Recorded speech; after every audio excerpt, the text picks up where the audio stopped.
சிறப்பான ஒரு தினத்தில் நாம் எல்லாம் ஒன்று குழுமி இருக்கிறோம்.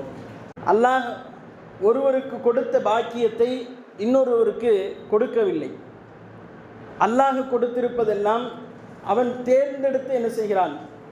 அவனுடைய வளங்களை அவனை நிராகரித்தாலும் நம்பிக்கை வைத்தாலும் எல்லா மக்களுக்கும் அவன் ஈக்குவலாக அதை பிரித்து கொடுக்கிறான். முயற்சி செய்தவர்கள் அதனை அனுபவித்து கொண்டிருக்கிறார்கள். இந்த சூழலிலே முஸ்லிமாக இருக்கக்கூடிய நாம் அல்லாஹுடைய வளங்களை, அல்லாஹுடைய அருட்கொடைகளை பெற்றுக்கொள்ளும் பொழுது எப்படி இந்த உலகத்தில் வாழ வேண்டும் என்பதுதான் இன்றைய தலைப்பினுடைய மைய கருத்தாக அமைக்கப்பட்டிருக்கிறது. அன்பானவர்களே, நாம் இந்த உலகத்தில் ஒவ்வொரு காலகட்டத்திலும் அல்லாஹ்விடத்திலே ஒவ்வொரு பாக்கியங்களை பெற்றுக்கொண்டு தான் இருக்கிறோம். இன்றைக்கு கூட ஒரு மனிதன் தன்னுடைய வாழ்வில் செல்வம் இல்லை, சந்தோஷமான வாழ்க்கை இல்லை என்று புலம்பக்கூடிய ஒரு மனிதன் அல்லாஹுடைய புறத்திலிருந்து ஏதோ ஒரு பாக்கியத்தை பெற்றுக்கொண்டு அல்லாஹுடைய புறத்திலிருந்து அவனுடைய அருள்வளத்தில் ஏதோ ஒன்றை பெற்றுக்கொண்டு அதை அனுபவித்து கொண்டிருப்பதை நாம் பார்க்கின்றோம். நிதர்சனமாக இந்த உலகத்தில் உங்களை சந்திக்கக்கூடிய நான் மிக மிக இன்னலான கஷ்டமான ஒரு சூழலில் இருக்கிறேன் என்று கைபிடித்து கதறக்கூடிய கண்கலங்கக்கூடிய யாராக இருந்தாலும் எடுத்து நிதர்சனமாக ஒரு 2-3 கேள்விகளை நீங்கள் கேட்டு பாருங்கள். உண்மையிலேயே வாழ்க்கையில் அவர் எல்லா வகையிலும் சிறப்பாக இருக்கிறார் என்பதை புரிந்து கொள்ளலாம். ஏதோ அவருடைய குடும்பத்தில் ஏற்பட்ட ஒரு சிக்கல் அவருடைய ஒட்டுமொத்த வாழ்வும் சிக்கலாக்கப்பட்டிருக்கிறது என்று அவர் கருதுகின்றார்.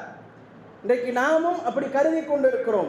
நம்முடைய வாழ்க்கையில் ஏற்பட்ட ஏதோ ஒரு இடத்தில் ஒரு ஓரத்தில் ஏற்பட்ட ஒரு சிறிய பிழை, ஒரு சிறிய மன வலி, அது நமக்கு ஒட்டுமொத்த வாழ்வையும் மொத்தமாக டேமேஜ் ஆக்கிவிட்டது என்று நாம் நினைத்து கொண்டிருக்கிறோம். ஆனால் உண்மை அது கிடையாது. அது ஏதோ ஒரு இடத்திலே அல்லாஹ் கொடுத்த அருட்கொடையிலே ஏதோ ஒரு அருட்கொடையிலே குறைவு ஏற்பட்டு இருக்கிறது. அந்த குறைவை தான் ஒட்டுமொத்த அருட்கொடையும் சுற்றி வளையமிட்டு விட்டு எனக்கு அல்லாஹுடைய புறத்திலிருந்து வந்த மற்ற எல்லா அருட்கொடைகளையும் நான் கண் திறந்து பார்க்காமல், அவைகளை குறித்து யோசிக்காமல், இவையெல்லாம் என் ரப்பு கொடுத்த அருட்கொடை தானே என்று நான் கொஞ்சம் கூட சிந்தித்து பார்க்காமல் வாழ்க்கையிலே எனக்கு ஏற்பட்ட அந்த சின்ன மனக்கவலையை, மன வலியை நான் பெரிதாக கொண்டு வந்து முன்னிறுத்துகின்றேன். இது எல்லாருடைய வாழ்க்கையிலும் இருக்கிறது. பெரிய பொருளாதார நஷ்டம் ஏற்பட்டு விட்டது என்று கதறுகிறான். காலையில் சாப்பிட்டியான்னு கேளுங்க.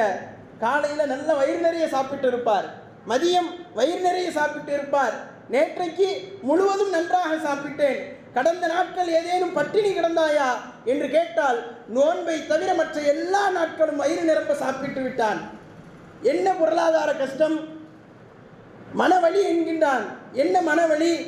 அல்லாஹ் ரப்புல் ஆலமீன் அவ்வளவு அற்புதமாக அல் குர்ஆனை கொண்டு நம்மை வலுப்படுத்துகிறான். இந்த உலகத்தில் ஏற்படக்கூடிய எல்லா கவலைகளும் கஷ்டங்களும் அல்லாஹ் ரப்புல் ஆலமீன் அதை முழுக்க முழுக்க நம்முடைய வாழ்விலே வைத்திருப்பது இல்லை என்பதை அல் குர்ஆன் மூலமாக அல்லாஹ் நமக்கு சொல்லி காட்டுகின்றான். அப்ப இதெல்லாம் நமக்கு மேம்பட்டு தெரியும் பொழுது, இந்த அருட்கொடைகள் எல்லாம் நமக்கு கண்களில் இருந்து மறைக்கப்படும் பொழுது நாம் என்ன செய்கிறோம் என்றால், நமக்கு வழங்கப்பட்ட அருட்கொடைகளுக்கு அல்லாஹுக்கு நன்றி செலுத்த மறுத்து விடுகிறோம். அல்லாஹுக்கு நன்றி செலுத்துவதிலிருந்து நாம் பின்வாங்கி நிற்கின்றோம். வாழ்க்கையில் எல்லா மனிதர்களுக்கும் அல்லாஹ் ரப்புல் ஆலமீன் கவலைகளை ஏற்படுத்தி இருக்கிறான், துன்பங்களை ஏற்படுத்தி இருக்கிறான், பொருளாதாரத்திலே நஷ்டத்தை ஏற்படுத்தி இருக்கிறான். குடும்பத்திலே பிரச்சனை இல்லாமல் ஒரு மனிதர் கூட இல்லை. பெருமானார் உள்பட உலகத்தில் படைக்கப்பட்ட அத்துணை மனிதரும் கணவன் மனைவி பிரச்சனை இருக்கத்தான் செய்யும், பெற்றோர்களுக்கும் பிள்ளைகளுக்கும் பிரச்சனை இருக்கத்தான் செய்யும். அதுக்கான அந்த பெர்சன்டேஜ் இருக்கு, அளவு இருக்குது, அதோடு நிறுத்திக்கிடணும். உடன் பிறந்தவர்களுக்கு மத்தியிலே பிரச்சனை இருக்கத்தான் செய்யும்.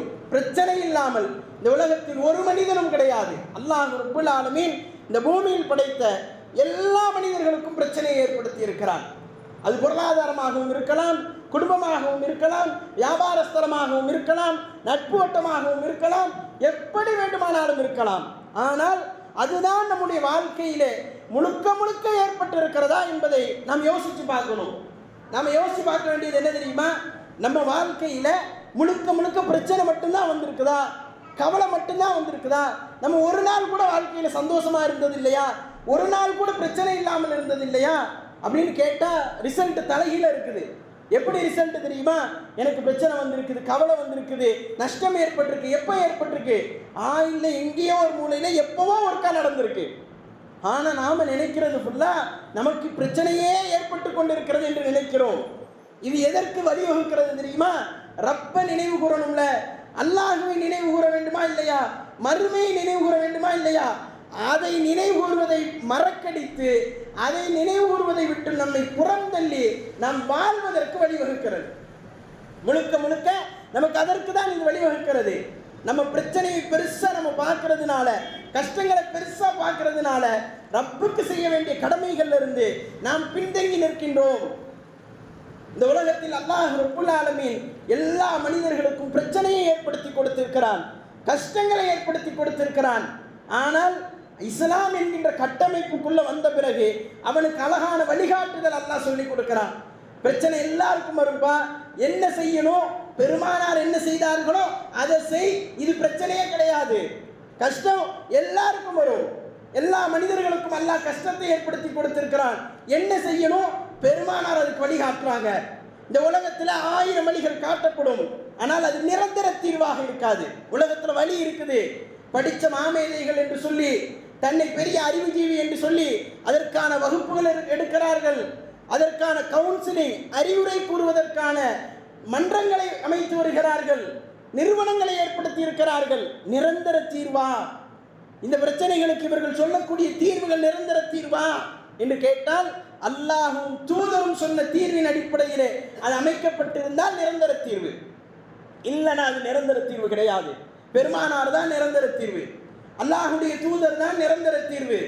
என் வாழ்க்கையில் ஏற்பட்டு இருக்கக்கூடிய ஒவ்வொரு மாற்றங்களுக்கும் நான் தீர்வை காண வேண்டும் என்று ஆசைப்பட்டால் நான் யாரை சார வேண்டும்? அல்லாஹுடைய தூதரை சார வேண்டும், அல்லாஹுவை சார வேண்டும்.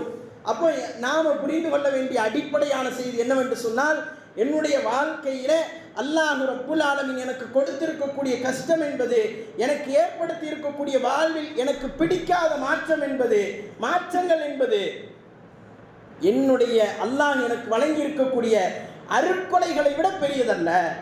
எனக்கு அல்லாஹ் கொடுத்திருக்கிறானா இல்லையா அருட்கொடைகள், அந்த அருட்கொடைகள் தான் எனக்கு மிகப்பெரிய பாக்கியமாக அல்லாஹ்வுடைய புறத்திலிருந்து வழங்கப்பட்டு இருக்கிறது என்பதை நாம் புரிந்து கொள்ள வேண்டும். நாம் இந்த மறக்க ஆரம்பிக்கிற காலமெல்லாம் அல்லாஹுவை மறக்க ஆரம்பிப்போம். எப்பெல்லாம் அல்லாஹ்வுடைய அருட்கொடைகளை மறப்போமோ, அல்லாஹ் வழங்கிய அருட்கொடைகளை நாம் மறப்போமோ, அது ஒரு பெரிய பாக்கியமாக நினைக்காமல் இருப்போமோ, அந்த காலகட்டம் எல்லாம் அல்லாஹுவை குறித்து மறக்க ஆரம்பிப்போம். அல் குர்ஆன் பல இடங்களிலே அதை சொல்கிறது. ஒரு சிறிய வரலாற்றை அல் குர்ஆன் பேசுகிறது, அல்லாஹுவை மறந்த ஒருவனை பற்றி பேசுகிறது. 2 நண்பர்கள் கடந்த காலத்தில் நிகழ்ந்த நிகழ்வை பதிவு செய்யும் பொழுது அல் குர்ஆன் இப்படி சொல்லுது, 2 நண்பர்கள் வாழ்ந்தார்கள். அந்த 2 நண்பர்களும் ஒருவருக்கொருவர் பேசிக்கொண்டார்கள். என்ன பேசினாங்க தெரியுமா? அதில் ஒரு நண்பர் சொல்றாரு, அதில் ஒரு நண்பருக்கு அல்லாஹ் என்ன பாக்கியத்தை கொடுத்திருந்தான்னா, 2 திராட்சை தோட்டங்களை அல்லாஹ் கொடுத்திருந்தான்.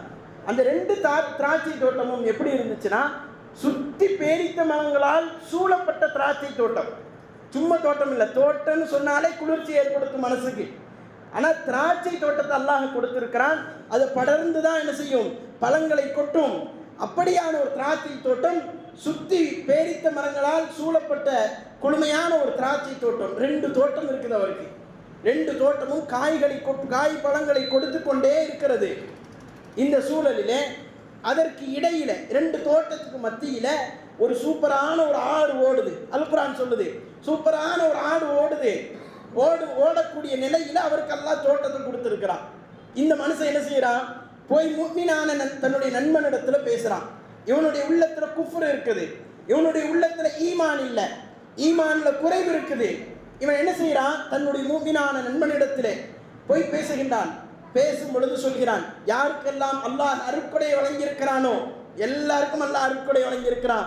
அத்துணை பேரும் புரிந்து கொள்ளுங்கள், அல்லாஹ் ரப்புல் ஆலமீன் கொடுத்த அந்த அருட்கொடைகளை இவர்கள் புறக்கணித்தால் அல்லாஹ் என்ன செய்வான் என்பதை படம் பிடித்து காட்டுகிறார். கொடுத்துக்கிட்டே இருப்பான், அது நிரந்தரமாக கொடுக்க மாட்டான். நன்றி செலுத்தினாதான் அதற்குண்டான கூலியை பெற்றுக்கொள்ள முடியும். அல்லாஹ் ரப்புல் ஆலமீன் என்ன செய்கிறான்னா, இதை அப்படியே காட்சிப்படுத்தி காமிச்சிட்டு 2 நண்பர்களும் பேசக்கூடிய அந்த நிகழ்வை படம் பிடிச்சு காட்டுறான். 2 பேரும் பேசுறாங்க. இவர் சொல்றார், குஃப்ரை உள்ளத்தில் வைத்திருக்கக்கூடிய மனிதர் சொல்றார், இந்த தோட்டமெல்லாம் ஒரு நாள் அழிஞ்சு போகும்னு நான் நினைச்சு கூட பார்த்தது கிடையாது, ஏன்னா அழிஞ்சு போகாது, அதான் அர்த்தம். அதே மாதிரி இந்த தோட்டம் ஒருவேளை அதே மாதிரி மறுமை நாள் என்பதும் என்ன செய்யாது, வராது. மறுமை நாள் ஒருவேளை வந்துச்சுன்னு சொன்னா அப்போ நாங்கள் தான் பாக்கியவான்கள். நிறைய பேர் இந்த கனவு உலகத்தில் சுற்றுறாங்க. தொழுகை இருக்காது, நோன்பு இருக்காது, ஜக்காத் இருக்காது, ஹஜ் இருக்காது, மார்க்கத்தின் மீது பற்று இருக்காது, எந்த ஒரு சதக்காவும் எந்த ஒரு மார்க்க கடமைகளையும் நிறைவேற்றக்கூடிய எண்ணம் கூட இருக்காது. என்ன சொல்லுவான்னு சொன்னால், தொப்பி வச்சிருப்பான், தாடி வச்சிருப்பான், ஜிப்பா போட்டிருப்பான், அடையாளம் பக்காவாக இருக்கும். என்ன சொல்லுவான், வார்த்தை எப்படி இருக்கும்னு சொன்னால், மறுமையில் நம்ம தான் வெற்றி. ஏன், நான் அப்துல்லான்னு பேர் வச்சிருக்கிறேன், அப்துல் ரஹ்மான்னு பேர் வச்சிருக்கிறேன், அப்துல் ரஹீம்னு பேர் வச்சிருக்கிறேன், நம்ம தான் பெஸ்ட் மறுமையில் அப்படின்னு நினைக்கிறான். அதை சொல்றான். இந்த குஃப்ரை சுமந்த இந்த மனிதரும் சொல்றார்.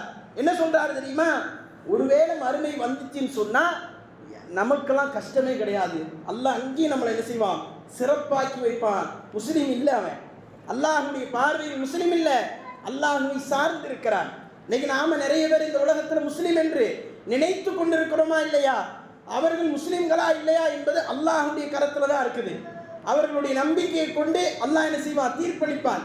அவனுடைய உள்ளத்தில் இருக்கக்கூடிய நம்பிக்கை, அவனுடைய செயல்பாடு, இதெல்லாம் கொண்டு தீர்ப்பளிப்பான். இப்போ இந்த மனிதர் சொல்லக்கூடிய இந்த வார்த்தைகளை எல்லாம் எதிரில் இருக்கக்கூடிய நண்பர் வாங்கிக்கிட்டு அவர் சொல்றாரு, அப்படிலாம் சொல்லாத, அல்லாஹ் தானே இந்த வளங்களை எல்லாம் உனக்கு கொடுத்திருக்கிறான், அதுக்காக வேண்டி நீ அல்லாஹ்வுக்கு நன்றி செலுத்து, லா ஹவ்ல வலா குவத்த இல்லா பில்லாஹ் என்று சொல்லு. அவர் சொல்றாரு, நன்றி செலுத்தணும்னா எப்படி அல்லாஹ்வுக்கு நன்றி செலுத்தணும், இந்த ஒற்றை வார்த்தையை கொண்டு நன்றி செலுத்தணும். 5 நேரம் தொழுகிறது, நோன்பு வைக்கிறது, ஜகாத் கொடுக்கிறது எல்லாம் அப்புறம், அதுக்கு முன்னால ஃபர்ஸ்ட் அல்லாஹ் எனக்கு கொடுத்த அருட்கொடைகளுக்கெல்லாம் ஒவ்வொரு நாளும் நன்றி செலுத்த வேண்டும். ரசூலுல்லாஹ் சொன்னாங்கல்ல, உங்களுடைய மூட்டெலும்புகள் ஒவ்வொன்றுக்கும் நீங்கள் நன்றி செலுத்த வேண்டி இருக்குது. 360 மூட்டெலும்புகளால் நீங்கள் படைக்கப்பட்டு இருக்கிறீர்கள். ஒவ்வொரு மூட்டெலும்புக்கும் நீங்கள் நன்றி செலுத்த வேண்டி இருக்கிறது என்று அல்லாஹ்வுடைய தூதர் சொல்லிட்டு தான் லுஹாவுடைய தொழுகையை தொழுங்க அப்படின்னு உத்தரவிட்டாங்க. அப்படி அல்லாஹ்வுடைய தூதர் சொன்னாங்கல்ல, அந்த மாதிரி நம்முடைய வாழ்க்கையில எல்லா காரியத்துக்கும் அல்லாஹ்வுக்கு நன்றி செலுத்தி கொண்டே இருக்க வேண்டி இருக்குது. இவர் சொல்றாரு, லா ஹவ்ல வலா குவத்த இல்லா பில்லாஹ் நீ சொல்ல வேண்டாமா அப்படிங்கிறாரு. அப்ப அவருடைய வாதம் என்ன, மறுமை வராது, ஒருவேளை வந்தா நான் தப்பிச்சுக்கிடுவேன் அப்படிங்கிற ஒரு மடத்தனமான நம்பிக்கை, அல்லாஹ்வுடைய மார்க்கம் காட்டித்தராத ஒரு நம்பிக்கை. அப்ப இந்த நிகழ்வுகள் எல்லாம் நடக்கும் பொழுது அல்லாஹ் ரப்புல் ஆலமீன் ஒரு மிகப்பெரிய ஒரு நெருப்பை அனுப்பி அந்த தோட்டம் பொசுக்கப்படுகிறது. இது அல்லாஹ் என்ன செய்யறான், வார்த்தைகளால் காட்சிப்படுத்தி காட்டுகின்றான். யோசித்து பாருங்கள், அல்லாஹ் ரப்புல் ஆலமீன் எவ்வளவு அருட்கொடைகளை நமக்கு வழங்கி இருக்கிறான். என்ன அருட்கொடை நம்ம கேட்கிறோம், நாம் என்ன கேட்கிறோம், என்ன அருட்கொடை அப்படி வழங்கிட்டான், அவருக்கு தோட்டத்தை கொடுத்தான், பாக்கியங்களை கொடுத்தான், எனக்கு என்ன கொடுத்தான் அப்படின்னு நாம கேட்கிறோம். நமக்கு என்ன கொடுத்தான் தெரியுமா, பேசுறதுக்கு வாயை கொடுத்திருக்கிறான், கேட்கறதுக்கு காதை கொடுத்திருக்கிறான், பார்ப்பதற்கு கண்களை கொடுத்திருக்கிறான். இங்க வந்து உட்கார்ந்து இருக்கிறோமே ஆரோக்கியமாக, எத்தனை பேர் வெளியே நடமாட முடியாம, இன்னைக்கும் போய் பாருங்க சந்தா ஹாஸ்பிட்டல்ல படுத்து கிடக்கக்கூடிய மக்களுடைய நிலையை. மூட்டெலும்புகள் உடைக்கப்பட்டவர்கள் இன்னைக்கு ஹாஸ்பிட்டல்ல படுத்து கிடக்கிறான். பார்வை இல்லாதவன் இன்னைக்கும் மருத்துவமனையில் குமிந்திருக்கிறார்கள். பார்வை இல்லாதவர்களுக்கு பள்ளி நடத்துகிறார்கள், காது கேளாதவர்களுக்கு பள்ளி நடத்துகிறார்கள். செவிட்டுத்தனம் இல்லாமல், குருட்டுத்தனம் இல்லாமல் பார்க்க கேட்க வைத்தானே, இது மிகப்பெரிய அருட்கொடை.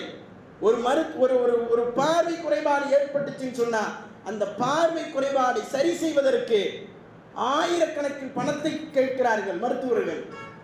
ஏன், அவ்வளவு வலிமையானது உங்களுடைய பார்வை. ஆனாலும் பழைய பார்வை கிடைக்காது. எல்லாம் ஒரு 50,000 1 லட்சம் ரூபாய் கொடுத்து 2 கண்ணையும் சரி பண்ணிட்டா, குருட்டுத்தனத்தை சரி பண்ணிட்டா, அவர் நடமாட ஆரம்பிக்கும் பொழுது டாக்டர் சொல்ற உபதேசம் என்ன தெரியுமா, அப்படி ஒரிஜினல் பார்வைலாம் இருக்காது, பார்ப்பீங்க. அப்ப அல்லாஹ் எவ்வளவு பெரிய பாக்கியத்தை கொடுத்திருக்கிறான். கேட்க முடியலைன்னா மிஷினை மாற்ற சொல்றான். மிஷின் எவ்வளவு கொஞ்சம் நெஞ்சமா, மிஷின் ஆயிரக்கணக்கில் சொல்றான். ஒவ்வொரு தடவையும் மிஷினை வாங்கி மாட்டணும். மிஷின் மாட்டினாலும் இவ்வளவு நாள் தான் அது அதனுடைய லைஃப் முடிஞ்சு போயிடும். முட்டு உடஞ்சிருச்சு, கால் உடஞ்சிருச்சுன்னா டாக்டரை போய் சந்திக்கிறான், பழைய கால் மீண்டு வராது. எப்பனாலும் அந்த காலை வச்சு பிரச்சனை தான். அல்லாஹ் ரப்புல் ஆலமீன் இதெல்லாம் இல்லாம எனக்கு ஆரோக்கியத்தை கொடுத்திருக்கிறானே. ஒருவேளை நமக்கு அந்த சூழல் இருந்தாலும் கூட அல்லாஹ் வேற வேற அருட்கொடை கொடுத்திருக்கிறானா இல்லையா, வேற வேற பாக்கியங்களை கொடுத்திருக்கிறானா இல்லையா, இதையெல்லாம் நினைத்து நினைத்து அல்லாஹ்வுக்கு நன்றி செலுத்தி கொண்டே இருக்க வேண்டும். அதைத்தான் அல்லாஹ்வுடைய தூதர் என்ன செய்யறாங்க, 300க்கும் மேற்பட்ட மூட்டெலும்புகளால் ஒரு மனிதன் படைக்கப்பட்டு இருக்கிறான். ஒவ்வொரு மூட்டெலும்புக்கும் நீங்கள் சதக்கா செய்ய வேண்டி இருக்கிறது, நீங்கள் லுஹா தொழுகை தொழுங்கள் என்று உபதேசம் செய்தார்கள். அப்போ வாழ்வில் நமக்கு நடக்கக்கூடிய எல்லா அம்சங்களுக்கும் எல்லா நன்மைகளுக்கும் அல்லாஹ்வுக்கு நாம் நன்றி செலுத்தி கொண்டே இருக்க வேண்டும். அல்லாஹ் ஒரு ஒரு ஒரு ஃபாயிதாவை எனக்கு கொடுக்கிறான்னு சொன்னால், ஒரு பிரயோஜனத்தை அல்லாஹின் மூலமாக நான் அடைகிறேன் என்று சொன்னால், அல்லது இந்த உலகத்திலே ஒரு சந்தோஷத்தை அடைகிறேன் என்று சொன்னால், சந்தோஷத்தை சந்தோஷமாக கடந்து போகாமல் அது ரப்போடு இணைக்க வேண்டும், அதை மார்க்கமாக பார்க்க வேண்டும், அதை வணக்கமாக மாற்ற வேண்டும். அது நம்முடைய கரத்தில் தான் இருக்குது. அல்லாஹ் அருட்கொடையை கொடுக்கும் பொழுது அல்லாஹ்வுக்கு நன்றி செலுத்த வேண்டும். அதைத்தான் அல்லாஹ்வுடைய தூதர் அல்லாஹ் ரப்புல் ஆலமீன் அந்த 2 மனிதர்கள் பேசக்கூடிய அந்த உபதேசத்திலிருந்து நமக்கு முன்வைக்கின்றார்கள். வரலாறுகளை பாருங்கள். அல்லாஹ் அருட்கொடை கொடுத்தவர்கள் எல்லாம், அருட்கொடை கொடுத்தவர்களிலே ஆணவம் பிடித்தவர்கள் எல்லாம் இந்த பூமியிலே அழிக்கப்பட்டு இருக்கிறார்கள். செல்வம் மட்டுமல்ல, உடல் ஆரோக்கியத்தாலும் அல்லாஹ் ரப்புல் ஆலமீன் யாருக்கு அருள் புரிந்திருந்தானோ அந்த அருள் புரிந்தவர்கள் நன்றி செலுத்த மறுப்பார்களானால், நன்றி செலுத்தாமல் இருப்பார்கள் என்று சொன்னால், சப்ப சரி செய்யுங்க,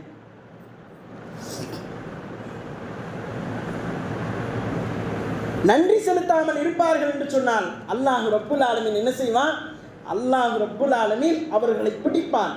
அல்லாஹுடைய பிடி லேசா இருக்காது. அல்லாஹுடைய பிடி எப்படி இருக்காது, லேசாக இருக்காது. அல் குர்ஆன் சொல்கிறது, அல்லாஹ் அதுல எப்படி பதிவு செய்யறான, இன்ன பத்ஷ ரப்பிக லஷதீத், ரப்புடைய பிடி என்பது கடுமையானதாக இருக்கும், மிக கடுமையானதாக இருக்கும். அல்லாஹ் ஒவ்வொரு காலகட்டத்திலையும் அதை கொண்டு வந்து நிறுத்தினான். மிகப்பெரிய செல்வம் கொடுக்கப்பட்டவன் காரூன். செல்வம் வழங்கப்பட்டவர்களிலே பெரும்பான்மையானவர்கள் தங்களுடைய குணத்தை எப்படி அமைத்திருக்கிறார்கள் என்றால், கொஞ்சம் எனக்கு தேவையான பொருளாதாரத்தை விட அதிகமான பொருளாதாரம் வந்துவிட்டது என்று சொன்னால் அவனுடைய குணம் எப்படி மாறுனா, எல்லாரும் இல்லை, சிலர் அப்படி படைக்கப்பட்டு இருக்கிறார்கள். அவர்களுடைய குணம் என்னால், என்னுடைய முயற்சியால் இது வந்துச்சுன்னு என்ன செய்யறான், பெருமை அடிக்கின்றான். அல்லாஹ் ரப்புல் ஆலமீன் என்ன செய்வான், இந்த வரலாற்று நிகழ்வை கொண்டு நமக்கு பாடம் கற்பிக்கின்றான். காரூனை எப்படி நம்ம ஆக்கணுமோ அதே போன்று ஆக்குவோம். காரூன் யார், மூசா நபியுடைய காலத்தில் வாழ்ந்த ஒரு மனிதன். அவன் ஹாரூன் இல்லை, காரூன். அவன் அந்த காரூனுக்கு அல்லாஹ் எல்லா செல்வத்தையும் கொடுத்தான். குர்ஆன் பேசுகிறது, இந்த காரூனுக்கு அல்லாஹ் கொடுத்த செல்வத்தினுடைய அந்த அளவு எப்படி இருந்துச்சுன்னா, எல்லா செல்வத்தையும் பூட்டி அதனுடைய சாவிகளை கொண்டு வந்து மூட்டைகளிலே கட்டினால் மனிதர்களால் தூக்க முடியாது என்று சொல்லக்கூடிய அளவிற்கு, அதிகமான மனிதர்கள் என்று வேண்டும் என்று சொல்லக்கூடிய அளவிற்கு வளமையான செல்வத்தை அவன் வைத்திருந்தான் என்று அல் குர்ஆன் பேசுகிறது. மனிதர்கள் காரூனுடைய செல்வத்தை பற்றி பேசுவார்களாம், பேசும்பொழுது சொல்வார்களாம், காரூனுக்கு வழங்கப்பட்டது போன்று எங்களுக்கும் வழங்கப்பட்டிருந்தால் நன்றாக இருக்குமே என்று பேசுவார்களாம். அல்லாஹ் ரப்புல் ஆலமீன் கொஞ்ச காலத்திலேயே காரூனுடைய நிலையை மாற்றினான். காரூன் முழுக்க குஃப்ரை சுமந்தவன், ஃபிரௌனை ரப்பாக ஏற்றுக்கொண்டவன், ஃபிரௌனுடைய ஆட்சிக்கு முழுக்க ஆதரவு கொடுத்தவன், தன்னுடைய செல்வத்தை கொண்டுதான் நாம் வாழ்ந்து கொண்டிருக்கிறோம் என்று நம்பிக்கையை மாற்றி அமைத்தவன், செல்வத்தை நம்முடைய உழைப்பால் சம்பாதித்தோம் என்று கற்பனை கனவு கட்டி கொண்டிருந்தவன். அல்லாஹ் காரூனை ஒரு அடி பூமியில புதைந்து கொண்டே இருக்கிறான் காரூன். அந்த பேசிய மக்கள் எல்லாம் பேசினார்களாம், காரூனை போன்ற ஒரு நிலை நமக்கு வந்திருக்க கூடாது, வந்துவிடக்கூடாது. இதான் அல்லாஹ் உலகத்தில் ஏற்படுத்தியிருக்கக்கூடிய நியதி. நமக்கு அல்லாஹ் எல்லா பாக்கியங்களையும் கொடுத்திருக்கிறான். எதுவரைக்கும் அந்த பாக்கியமாக இருக்கும் என்று சொன்னால், நாம் அல்லாஹுக்கு நன்றி செலுத்துகின்ற வரைக்கும். நமக்கு உடல் ஆரோக்கியத்தை அல்லாஹ் அதற்கு தான் கொடுத்திருக்கிறான், அல்லாஹுக்கு நன்றி செலுத்த வேண்டும். நம்முடைய உயிர் மூச்சு இருக்கிற வரைக்கும் நமக்கு நாம் கண்ணை துறந்து பார்க்கக்கூடிய ஒவ்வொரு பார்வையும் ஒவ்வொரு விடியலும் அல்லாஹ் எனக்கு கொடுத்த பாக்கியம், எத்தனையோ பேர் இந்த விடியலை பார்க்க முடியாமல் வாழ்ந்து கொண்டிருக்கிறார்கள். எத்தனையோ பேர் உற்றார் உறவினர்களிடத்திலே வாய் திறந்து பேச முடியாமல் ஏங்கிக் கொண்டிருக்கிறார்கள். இப்படி அல்லாஹ் கொடுத்த வளங்களை நாம் யோசித்து பார்க்க வேண்டும். இவர்களுக்கெல்லாம் கொடுக்கப்படாத பாக்கியங்கள் அல்லாஹ்வால் எனக்கு வழங்கப்பட்டு இருக்கிறது. வெறும் 10,000 ரூபாய் தானே மாத சம்பளம் பெற்றுக் கொண்டிருக்கிறேன் என்று அற்பமாக கருதக்கூடிய இளைஞர்களை இன்றைக்கு சமூகத்திலே பார்க்கிறோம். அல்லாஹ் உனக்காவது அந்த பாக்கியத்தை கொடுத்திருக்கிறான், நிறைய பேருக்கு அந்த பாக்கியத்தை கூட கொடுக்கவில்லை. அல்லாஹ்வுடைய தூதர் அதைத்தான் சொன்னார்கள். எப்பொழுதும் இந்த உலக வாழ்க்கையில் செல்வ செழிப்பில் உடல் ஆரோக்கியத்தில் நீங்கள் யாரை பார்க்க கூடாது தெரியுமா? அல்லாஹ்வுடைய தூதர் சொன்னாங்க, எப்பொழுதும் உங்களுக்கு மேல் உள்ளவர்களை இதில் பார்க்கக்கூடாது, கீழ் உள்ளவர்களைத்தான் பார்க்க வேண்டும். நான் அவனை விட சிறப்பாக இருக்கிறேன். ஒரு ஊனமுற்றவர், ஏதோ வகையில உடல் ரீதியாக பாதிக்கப்பட்டவர், ஏதோ வகையிலே செல்வத்தால் நம்மை விட கீழே இருக்கக்கூடியவர், ஒவ்வொருவரையும் பார்க்கும் பொழுது அவருக்காக துஆ செய்யக்கூடிய அதே நிலையிலே அல்லாஹ் அவரை விட என்னை சிறப்பாக்கி வைத்திருக்கிறாயே என்று சொல்லி அந்த வார்த்தையை பதிவு செய்யணும். எந்த வார்த்தை? லா ஹவுல வலா குவத்த இல்லா பில்லாஹ். அல்லாஹ் ரப்புல் ஆலமீன் அவன் கொடுக்கக்கூடிய வல்லமை கொண்டுதான் நான் இந்த உலகத்தில் வாழ்ந்து கொண்டிருக்கிறேன். அவனுடைய உதவியை கொண்டு, அவனுடைய உதவி இல்லாமல் இந்த உலகத்தில் நான் அணுவும் அசைய முடியாது, ஒரு வார்த்தை கூட பேச முடியாது என்பதை நாம் நினைத்து நினைத்து அல்லாஹ்வை புகழ வேண்டும் என்பதை அல்லாஹ் ரப்புல் ஆலமீன் இந்த அத்தியாயத்திலே நமக்கு பதிவு செய்கின்றான். அன்பான சகோதரர்களே, அல்லாஹ்வுடைய தூதர் அவர்கள் இந்த வார்த்தையை லா ஹவுல வலா குவத்த இல்லா பில்லா என்கின்ற இந்த வார்த்தையை கன்சும் மின் குனூசில் ஜன்னா என்று சொன்னார்கள். அதாவது சொர்க்கத்தினுடைய பொக்கிஷங்களிலிருந்து ஒரு பொக்கிஷம் என்று சொன்னார்கள். நபித்தோழர்கிட்ட கேட்பாங்க, சொர்க்கத்தின் பொக்கிஷத்தில் ஒரு பொக்கிஷத்தை உனக்கு அறிவிக்கட்டுமா என்பார்கள். சரி என்பார்.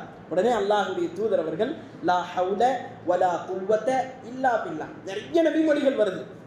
இந்த ஹதீஸை முன்னிறுத்தி, இந்த வார்த்தையை முன்னிறுத்தி அல்லாஹுவை புகழ்வதால் உங்களுக்கு அவ்வளவு பாக்கியம், இந்த வார்த்தையை கொண்டு புகழ்வதால் அவ்வளவு பாக்கியம். அதே நேரத்தில் இந்த வார்த்தை என்பது வளங்களை முன்னிறுத்தி அல்லாஹ் நமக்கு கொடுத்திருக்கக்கூடிய செல்வ செழிப்பு, பொருளாதாரம், உடல் ஆரோக்கியம், இப்படி பாக்கியங்களை முன்னிறுத்தி இந்த வார்த்தையை கொண்டு அல்லாஹுவை புகழ்வதால் அல்லாஹ் ரப்புல் ஆலமீன் அதற்கான அந்த கூலியை நமக்கு தருகிறான் என்பதை நாம் புரிந்து கொள்ள வேண்டும்.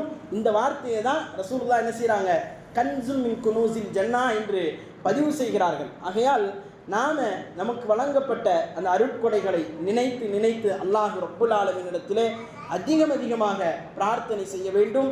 அல்லாஹ் நமக்கு எல்லா வகையான நன்மைகளையும் கொடுத்திருக்கிறான் என்பதை நாம் புரிந்து கொள்ள வேண்டும். பெரும் சோதனைகள் எல்லாம் நமக்கு கொடுக்கப்படலை.